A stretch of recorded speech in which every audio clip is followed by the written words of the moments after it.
This is The Joe Gaither Show on BamaCentral.com.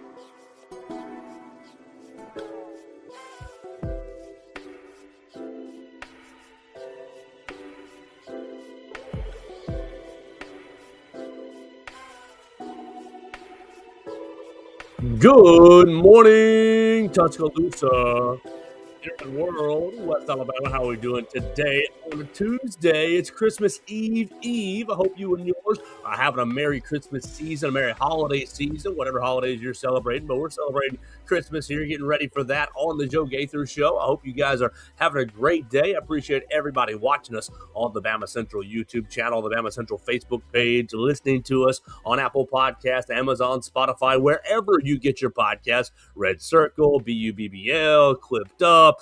You can find the Joe Gaither Show on Bama Central.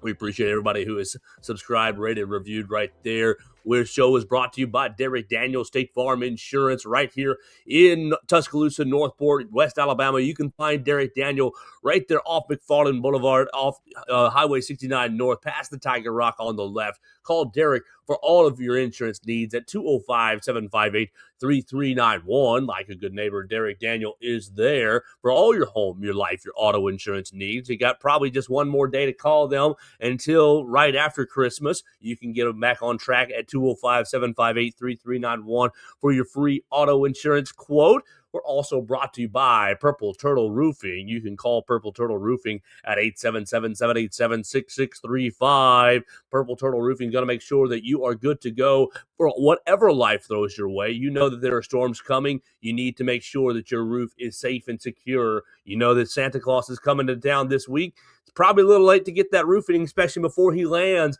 but after he lands, you got to check out the takeoff, make sure the damage wasn't too bad on the takeoff. Call them at 877-787-6635. They'll give you a free roof inspection, and you can check. They can make sure that your roof is good to go for the winter and spring season ahead that will be stormy. Absolutely in West Alabama. It always is. We like the sunshine, but there's always going to be rain ahead. So call Purple Turtle Roofing, 877-787-6635. We appreciate Brax Garrison being a regular mainstay part of the show, and Dustin Foley for sponsoring the program as well. We actually saw the Purple Turtle Roofing displays at the Tinsel Trail last night in Tuscaloosa. Beautiful displays. So if you're over in the downtown area, you can see the Tinsel Trail. And if you are looking at the Tinsel Trail, check out the Purple Turtle Roofing displays. We're here with our friend Theo Fernandez. We've missed him. He's been on Christmas vacation, but I asked him, and he obliged to give us a little bit of his Christmas vacation to come back on the show, talk about the Crimson Tide. We'll talk about Alabama's 34-24 win over the Oklahoma Sooners. We'll talk about the Rose Bowl ahead. Can Alabama actually beat Indiana? Alabama, a 7-point underdog as the lines open. Kirk Cignetti, is he out for revenge against one of his old teams, one of his teams that he had to leave to get a head coaching opportunity? So we'll talk about really the last game a little bit with Theo. We'll talk about the next game a little bit with Theo. Follow him on the Twitter machine at Theo Fernandez _. Wrote this weekend about Nick Saban, his appearance on College Game Day. He covered the basketball game yesterday on Sunday against Kennesaw State. Alabama beating the doors off of Kennesaw State, but Nate Oates not happy on Sunday despite the big old win. We can talk about a lot of different things with Theo Fernandez, so we encourage you to follow him at Theo Fernandez _. Theo, I want to say hello to you in just a minute, but I want to let everyone know we're going to start on the voicemail line today, because Mason did call. Everybody who's worried about Mason left the country because his takes were so bad about this Alabama-Oklahoma game. So he left the country, but he did leave a voicemail. I don't know what it says quite yet. He texted me saying, okay, I did leave a voicemail like you asked, but I was in an airport, so hopefully we'll be able to hear it pretty clearly. I know that Mason and Dax both have voicemails. You can call at 205-462-7340, extension 800. If you want to be a part of the program, we would love to take your voicemails on really whatever's on your mind. Obviously, Alabama sports is the paramount topic of the program, but if something else is on your mind, we'll take your voicemail at 205-462-7340, extension 800. With that, good morning, Theo. How you doing? You look great, man. I'm doing great, Joe. Thank you. And I actually have a question now to pose to you. And, looking back at Joe Gaither Show history, Mason's leaving the country right now. I am out of the country. I'm in Panama right now. Am I the first ever international guest on the show? Oh, by far, yes. 100%. Okay, so this hasn't happened before. It's a record-setting day on the show. Historic. You better be tuned in, right? That's right. Guinness Book of World Records, the Joe Gaither Show's first international guest, is Mainstay member Theo Fernandez. You know, I tried to set up on the balcony so that you can see there's a beautiful skyline in the city behind us. It didn't work out shot-wise, but it's great. Christmas in a tropical country. Can't really go wrong. What was on your Christmas list this year, Theo? Well, my Christmas list consisted of a Rose Bowl appearance, and we got that, and I cannot wait to be out in Cali in a couple days. Okay. Counting down the days, yeah. That's going to be exciting news for Theo. I know you will join, maybe as a fan, but maybe working with Katie. No, I'm going to Punta and Katie. You're going to work. All right. Well, exciting. You're going to have a great time. And I think you're going to be a strong addition to the team out there. Make sure that you follow Theo Fernandez _. He's going to put up lots of videos on his Twitter. He's going to be contributing to the Bama Central YouTube channel. You can get all kinds of behind-the-scenes coverage on the Bama Central YouTube channel. We'll be at practice in a couple of days, another open practice viewing. I'll try to make my way to the airport for the guys going out to California, and then we'll hand it off to Theo, Hunter, and Will for all kinds of video and written work all over the Bama Central platforms. That's exciting, man. I've never been. I got the choice. Chris said, you want to go to Oklahoma or the Rose Bowl? And I took the guaranteed trip. So it was my choice. Hey, can't go wrong. You got to see the first ever road win, right, in CFP history. That's exactly right. It was a historic trip, and I'm very, very happy that I made that choice. I would love to be on the Rose Bowl trip, but we are a big team, and we got to all be good teammates and let other teammates do their thing too. So I'm excited for you, man. I'm glad you're going to be on that. Thank you. I can't wait. Yeah, best Christmas present I could have gotten.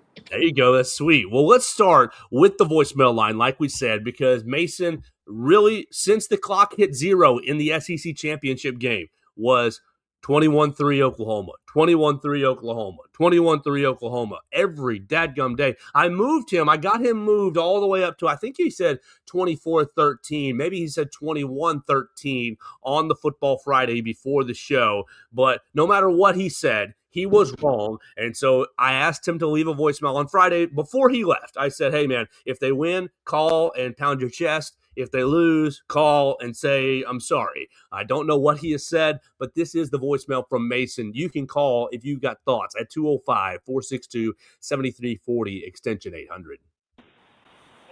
Well. I have spent the last 24 hours trying to duck the show.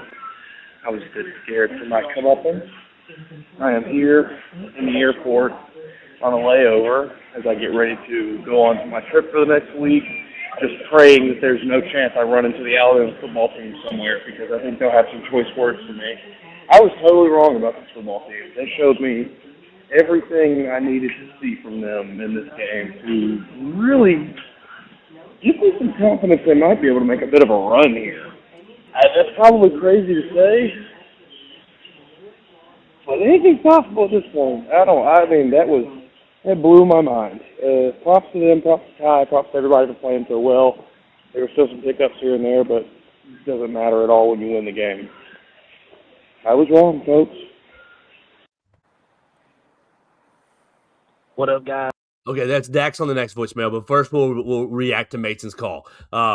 Mason saying that he was wrong, and now Theo saying anything is possible. Maybe they can make a run. What was your reaction to the game, your reaction to Mason's take, and can Alabama make a run from this point all the way to Miami? Well, I came in thinking Alabama was going to win this game. That was my thought coming in. I thought Alabama would win, and I thought it would be close, but not down to the wire. When it hit 17-0, Dax can probably vouch for the fact that I did indeed send him the Crimson Tide eliminated graphic from last year, because I thought this game was over. Alabama was dead in the water. I had no faith in any kind of comeback. And man, I mean, I did not see that coming at all. Like, I've seen this Crimson Tide team play these kind of games, and you can usually tell from the beginning that it's just not their day, right? You know, you look at it, reminded me of Oklahoma last year. That's what I was reminded of. When I just had very little confidence in this team to pull off a comeback. And, man, as soon as Xavier found his way into the end zone, that all flipped for me. And I thought, okay, wait, this is a momentum shifter. And what a clutch play. First of all, a lot of people have been giving Xavier his flowers with the, wow, this guy's one of the clutchest defensive players we've ever seen. Now he gets to play in front of his, home crowd, which would be pretty awesome for him. I mean, he is on track to go down in Crimson Tide history. Overall, very impressed. Connor Talty getting his job, doing his job, right? He's been perfect since we booed him in Tuscaloosa. A lot of positive things to say on this team, and I think Mason's take of this team can go on a run is the only appropriate reaction after that, right? Like, this is a team where it feels bipolar, right? You start the season off so horribly. You think, wow, is this going to be a lost season? Look at all the disastrous stuff that's going to come of it. Then you have possibly one of the best stretches of football, one of the most entertaining runs I've seen a team go on midseason, right? Knocking off all those teams into just the atrocious finish. The loss to Oklahoma, the loss in Atlanta. So now it's like, you don't know what to make of it, right? I can still see this team, and I know we'll talk about this a lot, but I can still see this team going in and laying a goose egg and just having a horrible day in Indiana. Not a shutout, but just getting ran off the field against a very good Hoosiers team. I could see this team asserting its dominance, and you beat Indiana, and you have a relatively easy path in the next game. Like, I could see this team playing for a title. I don't know. I'm sure Dax will vouch for will agree with the idea of this team to go on a run, though. I do think they can go on a run. I think the next game is going to be really difficult and probably going to be more difficult than the average Alabama fan gives it credit for in its mind. I do think that the roster on paper is more talented than the Indiana roster. I mean, a lot of these guys came from James Madison with Kirk Cignetti.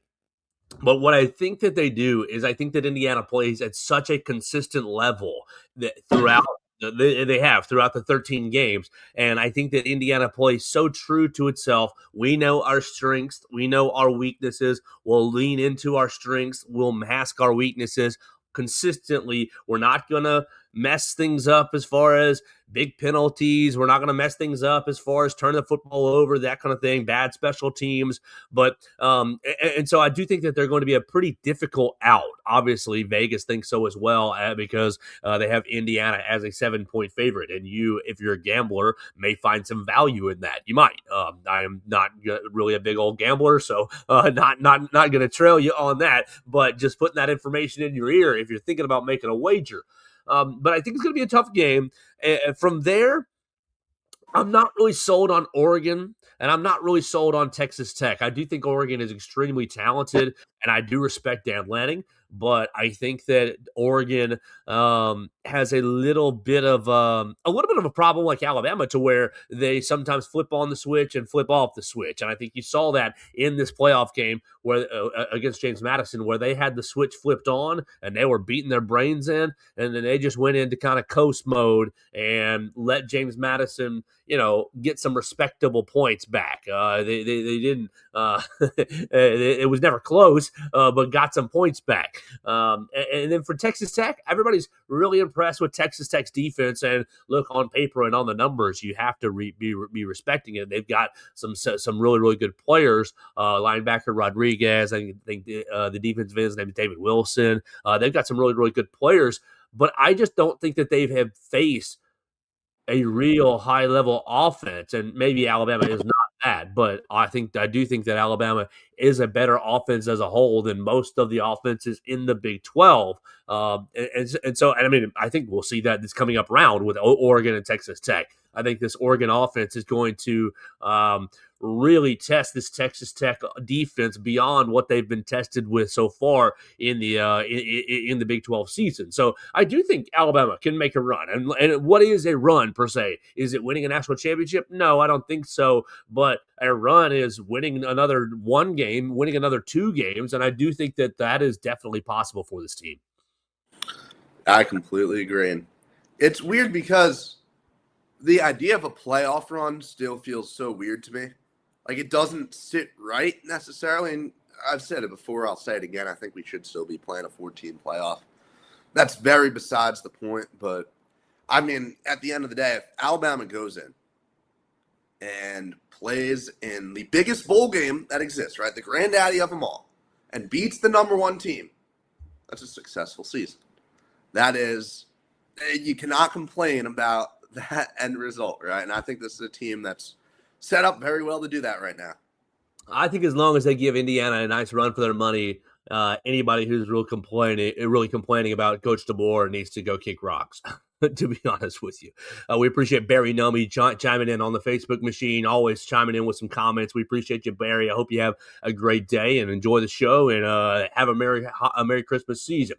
All right, let's keep going on the voicemail line because I think Dax's voicemail was supposed to be directed for Mason. He texted me late last night, hey, is Mason going to be back? I said, no, he actually did flee the country. And he laughed. He said, well, my voicemail is for Mason. And I said, well, I'll text him and make sure he hears it. So here's Dax at 205-462-7340, extension 800. It's Dax. Short voicemail today since I, had a decently long one yesterday. This is for Mason. Can you please keep the negativity up, though? I think it's a good luck charm. I'm going to be honest. So just keep being negative. I'm fine with it at this point. But also, Indiana fans are more insufferable than Vanderbilt fans. Twitter is a friggin' cesspool of negativity coming from Indiana, and I don't know how they have this much confidence. But you know what?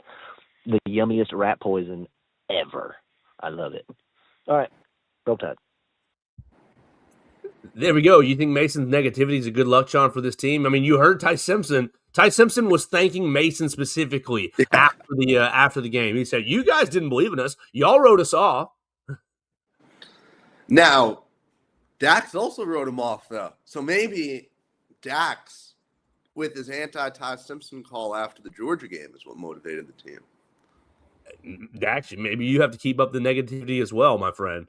I mean, that was funny. Will Miller sent it to me after saying, this was directed directly at me. But it is funny. That was a fun press conference to watch with all us beat writers getting called out. There has been a lot of negativity around this team. There's been a lot of negative things to call out early in the season and late in the season. And if the team's responded to it, then I guess we're doing our part, right? Feeding them that rat poison. Usually in rat poison, you guys are so good. You guys are so good. Yeah, that's wrong. So we fed them the reverse rat poison. But no, I thought they would win this game. Pretty much the whole 2 weeks, I thought they would win this game. Not quite sure on this Indiana game.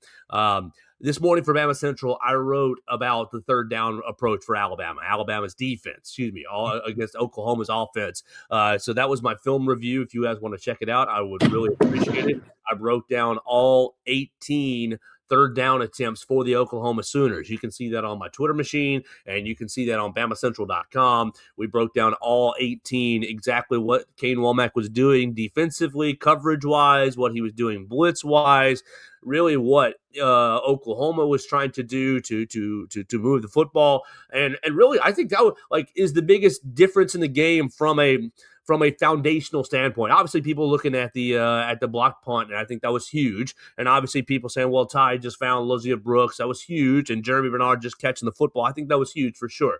But from a foundational standpoint, Alabama early in the game couldn't get off the field. They gave up 5 of 7 on third downs. And boom, you're in a 17-0 hole because one of your third downs they punted.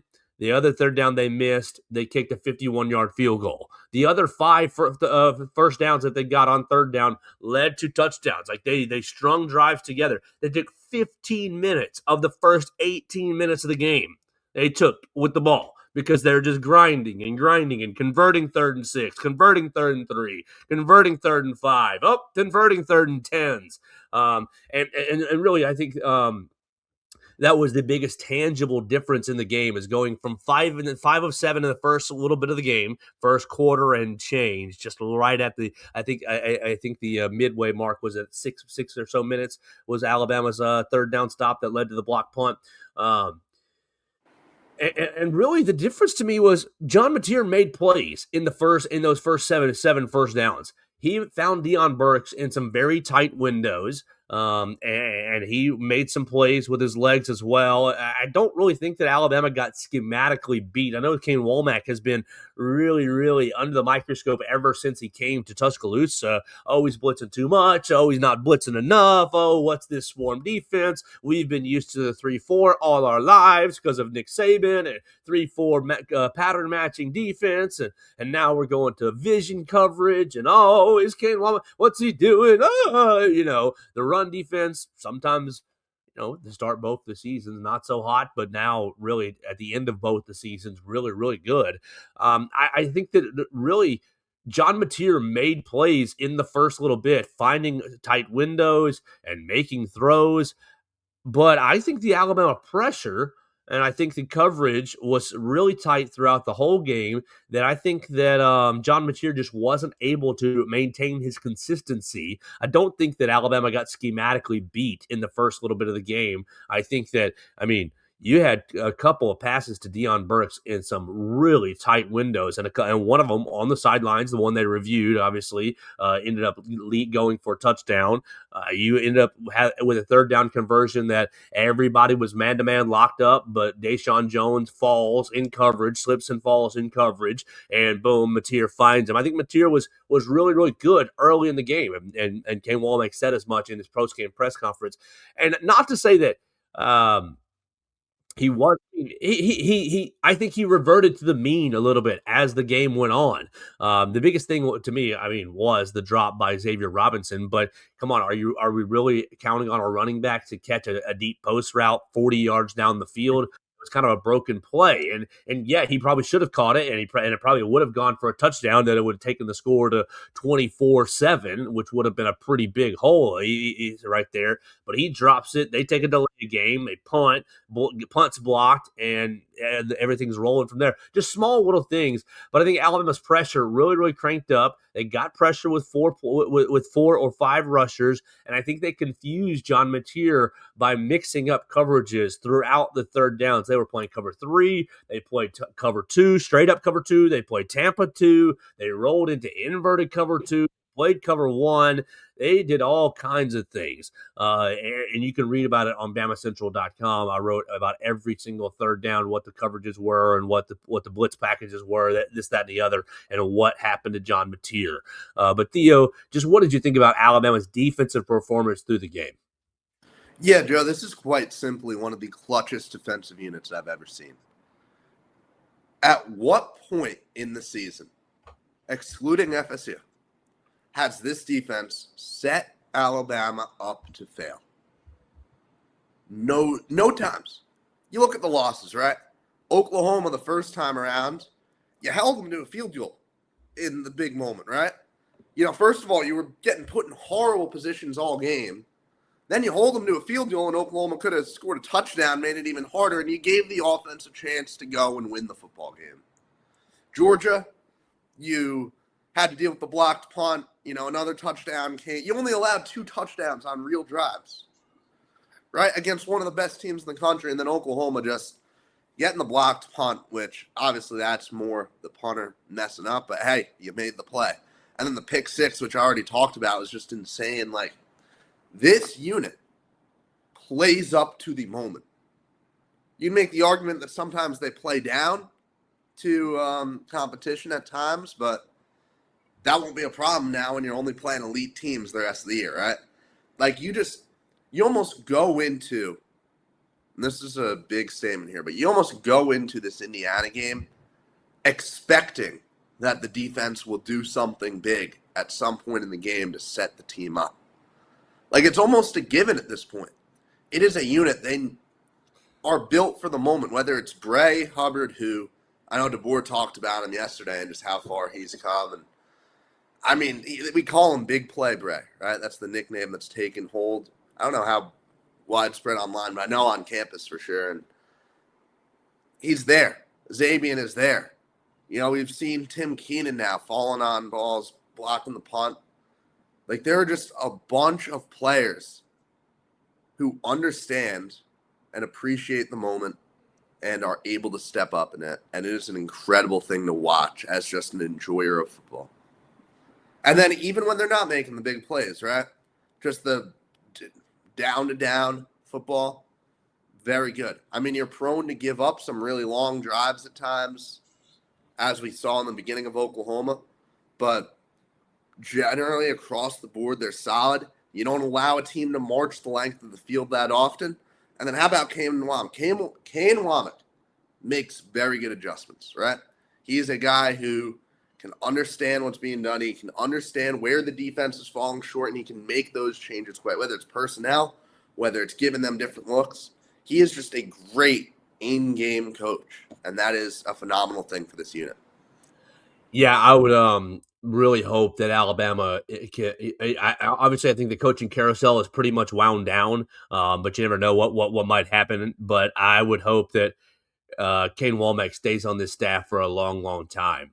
Yeah, and I don't want to speculate because this is really pure speculation, but he left a coaching job to come here, right? Albeit South Alabama, but he gave up coaching to go be a DC, and he's got a father who was a DC for about 45 years in the SEC.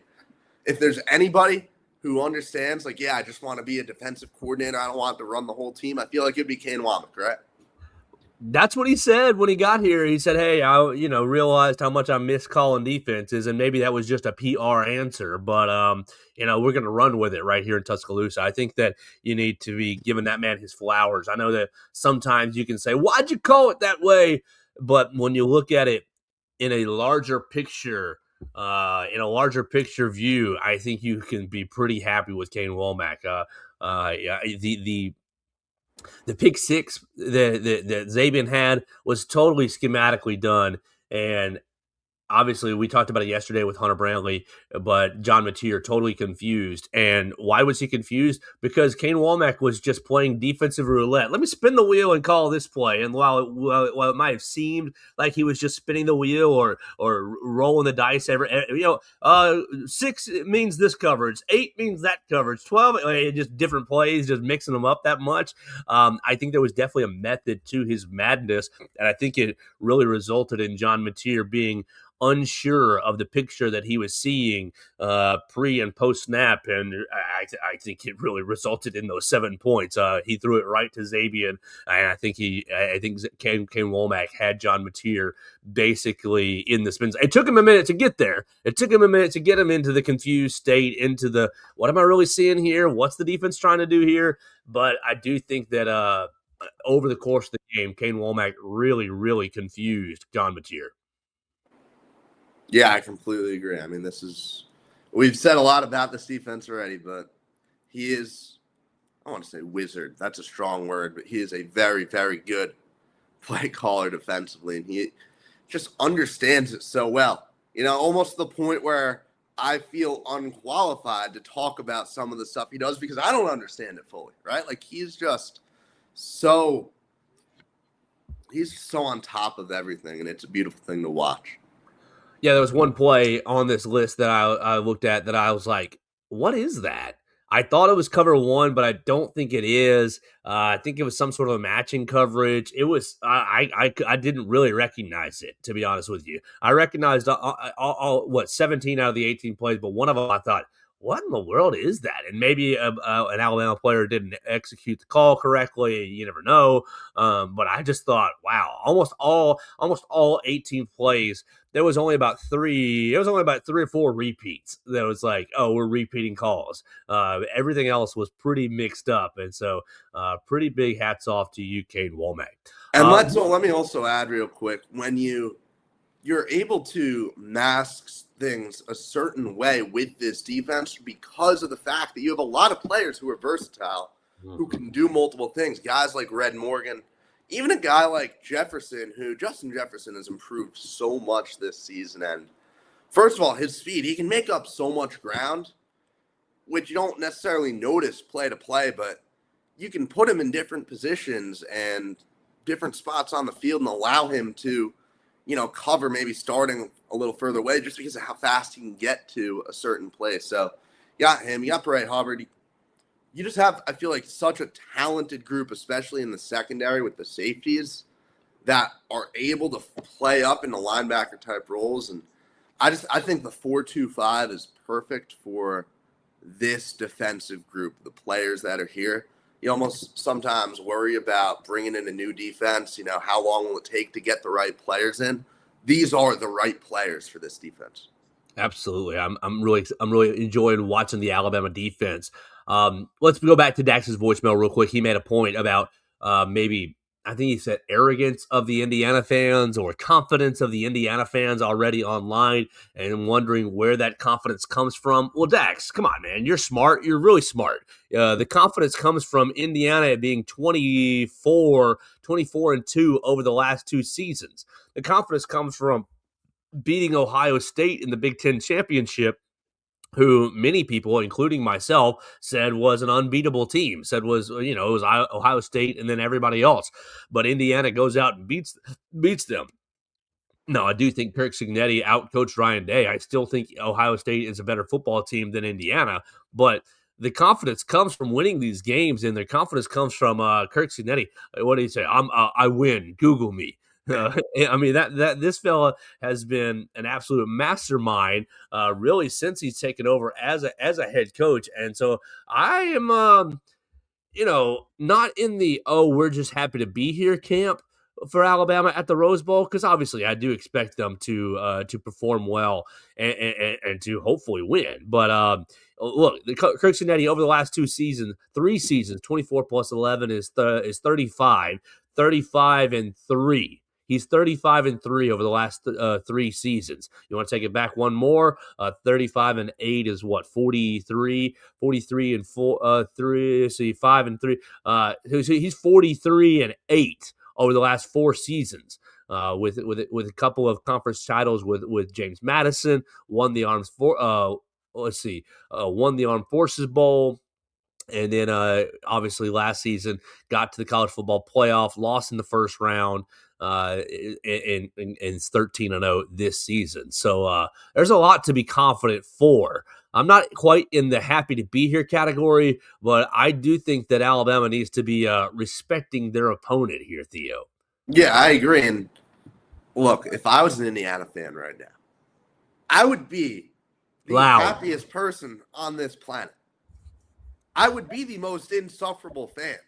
Like, it's like, I remember a few years ago, people were saying, oh, wow, these Detroit Lions fans are kind of assholes. Like, yeah, they've never won before. They're finally doing it. Like, you can't be upset at these Indiana fans at all, especially when you're a student there right now, right? You're a senior. You didn't think you'd see any fun football, and now you guys are the number 1 team in the country in the Rose Bowl. Like, you got to, as a fan of the sport, first of all, I feel so happy for this Indiana program. I think it's awesome. This, my whole life I haven't really had a team I rooted for, right? Like, I've just been bouncing around. I'll root for, like, Baker. Baker was playing with Oklahoma. I'm like, yeah, this is fun. I'll root for Oklahoma this year. So I just bounce around. Indiana is the program I'd be all over right now, right? Like, if I wasn't, if I hadn't gone the mini route and I was just watching football neutrally, like, it is such a cool story. And that's a sentiment that a lot of people across the country have. There's nobody who wants to see Alabama win this football game.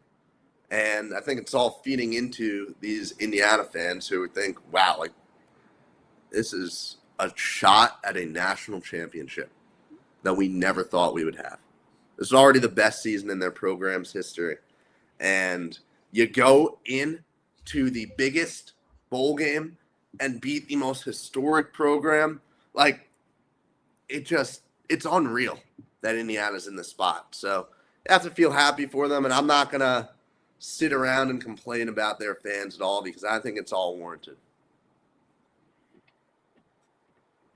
Let's keep going here on the Joe Gaither Show with Theo Fernandez. We got a couple more topics to cover, but I want to remind everybody we are brought to you by Purple Turtle Roofing. You can call Purple Turtle Roofing at 877-787-6635 for your free roof inspection. At Purple Turtle Roofing, we're not just another contractor. We're your neighbor and your advocate when it comes to protecting your home or business. With years of hands-on experience, top-tier certifications, and a commitment to excellence, we've built a reputation as Alabama's go-to roofing solution. We specialize in residential roofing, commercial roofing, emergency storm repairs, full-on roof replacements, insurance claim support, and more. You hear Brax Garrison talking football with us weekly. He represents Purple Turtle Roofing. He'll come out and check out your roof today. You can call him at 877-PT-ROOF-5. That's 877-787-6635 for your free roof inspection. They'll come take care of you, give you the peace of mind that you deserve, not just in the holiday season, but year-round in your home. Call Purple Turtle Roofing today, 877-787-6635. All right, Theo, I want to ask you about just a concept from last college football playoffs that may or may not, I'll get your opinion, will it carry over to this college football playoffs? Last year was the first year of the 12-team playoff, and you had the first year of home playoff games, and obviously we saw every home team win last season. Now, this year, the home teams went 2-2. You had Ole Miss and Oregon winning. You had Miami and Alabama going on the road and defeating Texas A&M and Oklahoma, respectively. So a little bit of a change right there. But one thing we did see last year was all four first-round games, all four first-round winners went to the next round and won. All four went to the next round. Ohio State did. You had what Notre Dame did. Who were the others? Notre Dame did. Ohio State did. You had Georgia lost, right? Oh. Yeah, Georgia did lose to Notre Dame, I believe. And then you had Penn State and Texas. Texas beat Arizona State. Ohio State beat Oregon. Penn State beat Boise State, and Notre Dame beat Georgia. So all four first-round winners won. And there's a discussion to be had about, rest versus rust. And obviously you are getting some rest. Alabama 10, 11 days in between the first-round game and the college football playoff. But Indiana hasn't played since the first week of December. So they're going to be on about a 3.5 week rest. They're going to get, 1, 2, 3. Yeah, right at 3.5 weeks because the game is on Thursday the 1st. So 3 Fridays and a Thursday is almost 4 full weeks of rest for Indiana. Now, obviously, that's helpful for a team that suffers injuries, definitely. Indiana is going to have their defensive lineman, Stephen Daly. It looks like he's going to be out for this game. He got injured celebrating the championship game, the win. He was jumping up and down, and something terrible happened to his leg, to his ankle, to his lower body. And I hate that. Honestly, I do. But you're not going to get him back even with the rest that you're going to have. He ended up with 19 tackles for a loss, 5.5 sacks for the season, leading the Hoosiers in tackles for loss. But you're not going to have him back. So I want to ask you, what do you think about rest versus rust? What do you think about these four winners, Ole Miss, Alabama specifically, but Ole Miss, Alabama, Oregon, and Miami. Miami going to be taking on Ohio State. You've got Oregon taking on Texas Tech, Alabama taking on Indiana, and Ole Miss in a rematch with the Georgia Bulldogs. So first of all, I would be shocked if these four winners from the first round go 4-0. Be absolutely stunned.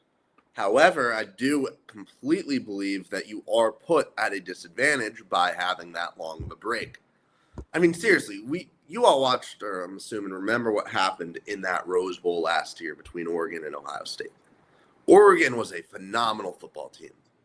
It was probably the best Oregon Ducks roster that they have assembled. Just top to bottom, phenomenal, well coached. That team does not roll over and just get steamrolled the way that they did against Ohio State. Like, it was just crazy to watch. And, that's a game that was over right away. Like, they were just so rusty in that first quarter. And by the time they started playing football, they were down 21 points. Probably more, honestly. That game was a bloodbath. Yeah, it was 34-8 at halftime. Into the first quarter, 14-0. You stacked up 24. You stacked up 31 unanswered points. 34. Excuse me, 34 unanswered points. And then Oregon ended the half with a 10-play touchdown drive and went for 2 and got it. So they went to the break at 34-8, but they went 34 unanswered points. Yeah, so I just don't – look, I think that this is an easy fix for the committee. And this is a little deep to get into, so I'm going to give the abridged version real quick. You have 4 other conference champions who are not doing anything this week, right? Who are going off to these random bowl games and into a game, first of all, that isn't getting sold out, right? That nobody's really going to watch. Unfortunately, I wish bowl games would make a comeback, but face it, they're not, right? What was it? Kennesaw State, Western Michigan, I think, was the matchup of the 2 conference champions a few weeks ago, MAC and Conference USA, where, first of all, it was a fun game. It was enjoyable, as if you were a MAC football fan, because Kennesaw State kind of got rolled. But those are 2 conference champions. Why don't you send them to play the 4 teams who get a bye in that first round, right? Why don't you give, that way the conference champion, you get included in the playoff, but mostly it's viewed as just a bye game, right? A chance to give those 4 seeds a tune-up game into the real playoff. Now, if best case scenario, we get a crazy upset, right? Western Michigan walks into Athens, brings down the Bulldogs. We know that probably won't happen. But no matter what, don't you think Georgia would feel better about this game against Ole Miss if they'd had a little tune-up and they'd had the opportunity to get their players, some action? In addition to the sold-out game and the TV money and all this great stuff that comes from a football game. And then you can also cut a check to these other schools that came to play you. You can also say, hey, you won a conference championship. Here's some money for your program. I think that's a win-win situation. I don't know if it'll happen, but I think it does also emphasize the point that we need to give these teams either a shorter break or a chance to play earlier. Well, I mean, I guess those both are the same thing, but another potential solution, I love the Army-Navy game. I think it's a great, great thing about football. I don't know if it can get its own week anymore. I think we probably should have been playing these first-round games the week of December 13th, and we could have moved this second round up. Like, the second round could be happening, like, right now, I hate to move the Army-Navy game, and it might be a necessary casualty. I think that there are 2 games that I think are relatively even out of these 4 matchups, and that is the Alabama-Indiana game, and then also the Oregon-Texas Tech game, which Oregon-Texas Tech I think is a very, very split matchup, where I think these teams are very evenly matched. I believe that Oregon will go out and win in part because of the fact that they got the chance to get some action, and they're not going to be rusty at all. And I think Texas Tech's going to come out slow. I don't know if it affects my pick in the Georgia-Ole Miss game and the Miami-Ohio State game, where I think there are 2 teams that are significantly better than their opponent. But I think something needs to be done. If we see some of these teams that get buys come out really slow again this year, I think it'll spark a decision to probably change it. I think it's an interesting idea, honestly. I don't know if you'll get everybody on board because they want to buy so badly. But then if you have another year where the buy teams all come out looking dud and land a dud in the first quarter, like, you might have some takers. You might have some ideas there, and that might be a good way to expand the playoff even more and to emphasize the conference championship games. What I think, specifically to Alabama, they were able to, let's be honest, they were able to take a punch from, I do think Oklahoma is good. Are they elite?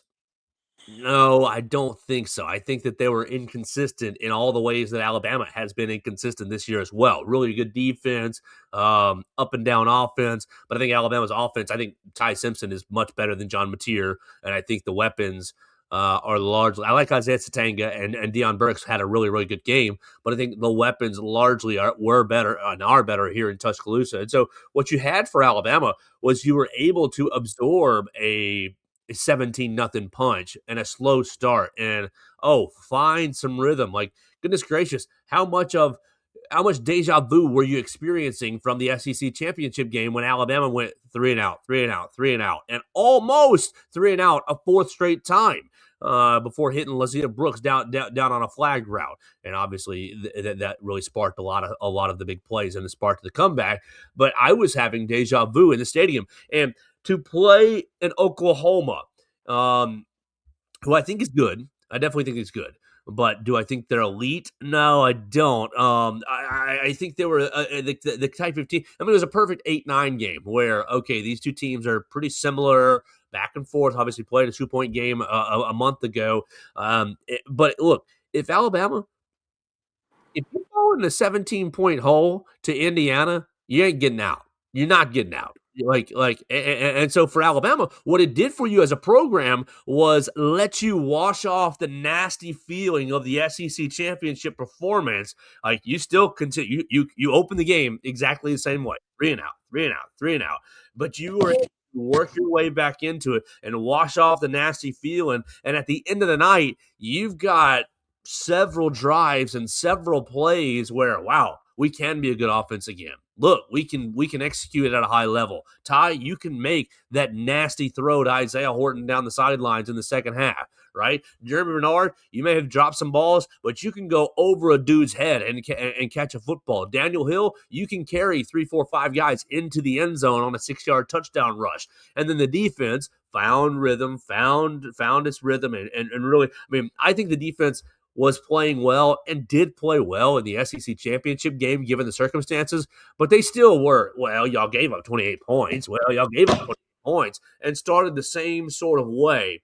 And so I think for Alabama, the game against Oklahoma, tangling with the Sooners, sets them up in a much better way against Indiana because they were able to wash off some of the negativity from the SEC championship game, find some offensive rhythm, regain some defensive confidence, and go into a huge, huge battle in Pasadena against the number one team. And Indiana, I mean, yeah, Indiana, your last performance was a 3-point win over Ohio State, and obviously that was a huge victory. I don't want to undersell that in any sort of way because it was a massive victory. But 13-10, don't you want to see a little more offense? How are you feeling offensively? Do you think you can win a 13-10 game against Alabama? I don't quite know. I think that maybe you're right on target, giving them a lower conference championship, a lower conference champion to dismantle and feel good about. I think that's a pretty strong idea. But for Alabama, I do think the momentum factor is going to be a huge positive for them. Right, because you walk into this Oklahoma game with zero momentum at all. And, Indiana, meanwhile, should have had all the momentum in the world. You just had the biggest win in program history. Oh, yeah. Can momentum carry over for 3 weeks? I think Oklahoma last year showed it couldn't, right? Like Oklahoma, or Oregon, rather. I mean, that game should have been all they needed to see to make a change on it, in my opinion. That team coming out that flat, But at the same time, you did have Arizona State, a team that had a bye and was at a disadvantage that really competed with Texas. So this is all just us theorizing, right? There's no real science to it. Regardless, even if certain things happen this year, 8 games is a very small sample size. So we'll still need to see more to get a concrete answer, but I do believe that a change needs to be made. I believe the results this year will back that theory up. We'll see how it happens, I guess. All right, Theo, I got one more topic for you as we get out of here for the day. We appreciate everybody watching us on the Bama Central YouTube channel, listening to us on Spotify, Apple Podcasts, Amazon. Subscribe, rate, review the show. Find Theo Fernandez at Theo Fernandez _. Make sure you call Purple Turtle Roofing for all your roofing needs at 877-787-6635. And the last topic is really about the connections and the off-field storylines for this game, as it's wild to me. Obviously, Kirk Signetti, coached here, coached in Tuscaloosa, wide receivers coach for quite some time, and was on a really, really loaded staff. And it was kind of going to be hard for him to work his way up to head coach or work his way up to a higher position. He was wide receiver coach 2007 to 2011, and then he left for IUP to become a head coach. Basically, he went all the way down to lower levels, Division II, to become a head coach, and then worked his way kind of all the way back up. Elon, James Madison, Indiana. All right, so we all know Kirk Signetti was here and was a part of the Julio Jones recruiting and that everything that goes along with that. But this Alabama coaching staff has numerous Indiana connections. Obviously, Kalen DeBoer, offensive coordinator for a year and a half. Nick Sheridan was an offensive coach over there with Coach DeBoer. You had Kane Womack was defensive coordinator over there before he became head coach at South Alabama. David Ballou, the strength and conditioning coach, was strength and conditioning coach at Indiana. He was there with, was it Dr. Matt Ray? Was that his name? I think that was his name. He's no longer on staff, but they both came to Alabama together. And look, that you could say. So the question is really, how will it at all affect the game? Will it impact decisions? Will either coaching staff be tighter? Will either coaching staff be looser? Will either coaching staff be hungrier for this win? Obviously, look, the win or loss in and of itself is huge. We can go to the semifinal. I mean, bottom line, isn't that enough? Isn't that all you need? You can go to a semifinal. But is there any sort of extra oomph, extra just layers to this game with the coaching staff's connections to the other school? So I don't think there is on the Alabama side, honestly. I mean, look, DeBoer was there 1 year. Womack was, I believe, 3. I think it's a pretty small factor. DeBoer was asked about his Indiana connection yesterday. I said, yeah, it's something he looks fondly back on, and that he's followed the Indiana program. But it was it was a blip in, and DeBoer's been at like 3-4 other schools since then, right? What I will say for Signetti, though, I think this holds some weight. Let's just look at this logically real quick. I don't want to speculate too much, but you look at this Nick Saban coaching tree and all the coaches who've done incredible things. How many of those coaches had to drop down to Division II, had to go through this whole labyrinth to get to the point they were at? Why did Signetti have to do it? Did Saban not set him up? Did Saban say negative things about him? Did Saban not prop him up as a future head coach? Why was Alabama a step back, a place where he had to step back from instead of stepping forward? He should have been able to step from Alabama right into an FBS coaching job like everyone else does. I think Signetti wants this win bad. I think that, look, I don't know the full story. I don't know if Saban said anything. I don't know if it seems a little suspicious that he had to jump through all these hoops when meanwhile he should have just been another easy transition. I think Signetti wants this. I think he wants nothing more than to go and just obliterate this Alabama program like he's done with all these other teams, like he's ran through the whole schedule with Indiana. I think he wants to continue that. And it's hard to find an external motivator in a game this big, right? When it means so much already. This feels like a movie script for Signetti, right? This Indiana team is a team that If they win a national championship, it's a team they make a documentary about one day, right? This game sets up really well for that story. I think he wants this really bad. I agree. I do think that he's going to do a good job in the media not talking about it and downplaying it. Yesterday, he was pretty complimentary of his time in Tuscaloosa and complimentary of Nick Saban. But I think privately, when he looks himself in the mirror, when he's talking to his wife, when he's talking to his best friend, I think privately this game's going to mean a lot to him beyond just a semifinal, which obviously making a semifinal, it's a quarterfinal game. Making a semifinal is a big enough goal for any coach, right? It's a huge goal and it's a huge accomplishment. But I think beating Alabama would be a pretty nice little. I think he would go home and fist pump pretty good about beating Alabama. The last off-the-field topic that I wonder about the impact of is the experience of the Rose Bowl. This will be Indiana's second Rose Bowl ever. This will be Alabama's ninth. Now, obviously, none of these players were, Jamarian Latham. You have a couple players that were there when Alabama lost to Michigan a couple years ago. But this is the 100th year of Alabama going to the Rose Bowl for the first time. Obviously, that the 100 years ago, Alabama went in 1926 and upset Washington and basically claimed the school's first national championship.